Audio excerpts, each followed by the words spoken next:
Let's look at some examples of solving radical equations.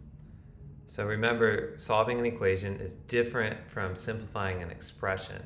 Here we have an equals sign in our equation. We want to actually solve this for x, find the value of x that makes this equation true. I'm not simplifying things here, I'm providing a solution for x. So in general, I want to isolate the radical first. Then I'm going to undo the radical symbol by raising both sides to the appropriate power. That should result in a simpler equation that I can solve, and I need to check for extraneous solutions at the end. Just like with rational equations, we had the possibility of extraneous solutions because there was the possibility that a solution would make a denominator equal to 0, which is undefined. When it comes to radical equations, I have to remember that the radicands for square roots must be non-negative. So this amount under the square root symbol cannot be negative or the expression is undefined. So that's a limitation on my domain, and that's a limit on any solutions that I accept. They have to be true. They have to fit this rule. So let's solve a very simple radical equation. Root x minus 2 minus 6 equals 0. So let's isolate the radical first by adding 6 to both sides. Then our equation looks like this. And then we can undo the radical symbol by squaring both sides. The way to undo a square root is to square it. So let's square the left and square the right.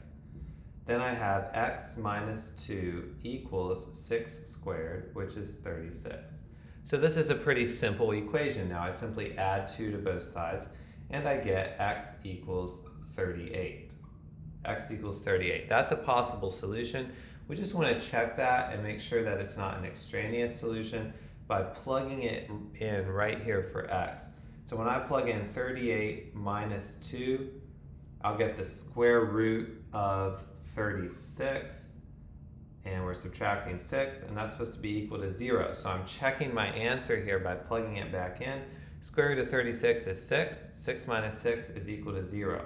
So I'm not showing all the work to check that, but it does check out. And you always want to go through that extra step of checking your solution. If it gives you something that is a contradiction, you need to reject the solution as an extraneous solution. Or if it gives you an expression that's undefined, like the square root of negative 2 or the square root of negative 4. Let's consider two more examples. So here I want to solve a cubed root. Let's isolate the radical expression first by subtracting 7 from both sides.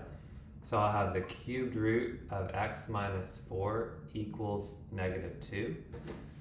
Then I want to undo the cubed root by cubing it, by taking a third power.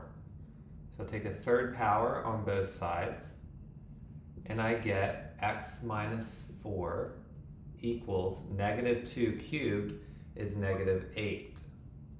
Then we simply add 4 to both sides and we get x equals negative 4.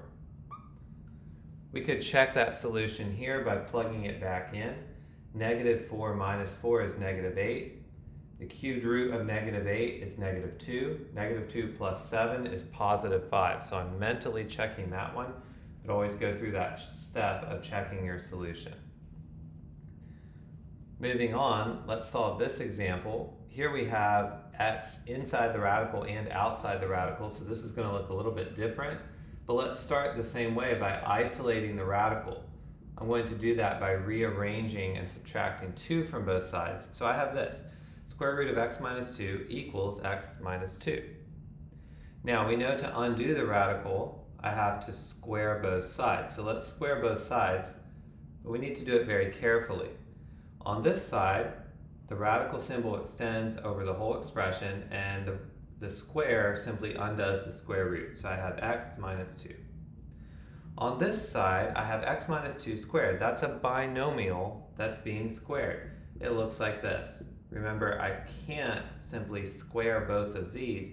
That would be missing some terms. I have to do the multiplication like this. So let's carry this out. X minus 2 equals, when I multiply this out, x squared, I'll get x squared minus 4x plus 4. Suddenly this looks like a quadratic equation. that we need to solve. And so let's keep going using some methods from solving quadratic equations. We've learned how to solve quadratic equations by factoring. So let's try to move all the terms to one side. In this case, it might be easier to move these terms to the right side of the equation, and then we're going to factor. So now I have 0 equals x squared minus 5x plus 6. That factors into two pieces. 0 equals x minus 6, x minus 3, x minus 2. So these terms multiply to positive 6 and they add to negative 5. So from this, I get two possible solutions. Remember, the zero product property of factoring said that if I can factor an equation and it's equal to 0, then each of these factors equals 0. So x minus 3 equals 0, or x minus 2 equals 0. And I get two possible solutions. X equals 3 from one of them, and x equals 2 from the other. These are my possible solutions, but let's check those answers by plugging them back in up here. So I want to check x equals 3. I would have square root of 3 minus 2 plus 2 equals 3. Let's see if that's correct. 3 minus 2 is 1, so square root of 1 plus 2 equals 3. Square root of 1 is 1. 1 plus 2 equals 3. That's correct. I get 3 equals 3, and that checks out. So we're going to accept this solution. Now I'll go back, and I'm going to check x equals 2. So let's check x equals 2 the very same way. We have square root of 2 minus 2 plus 2 equals 2. So square root of 2 minus 2 is 0. Square root of 0 plus 2 equals 2. 0 plus 2 equals 2. 2 equals 2. That also checks out. So in this case, we'll accept both of our solutions for x. But we want to be careful because there may be times when we see an extraneous solution here. So we need to make sure that we're checking both of our solutions if I have multiple solutions for x. Or even if I just have one solution, I need to check that solution to see whether or not it's an extraneous solution. If it is, we throw it out. We don't accept it as a solution.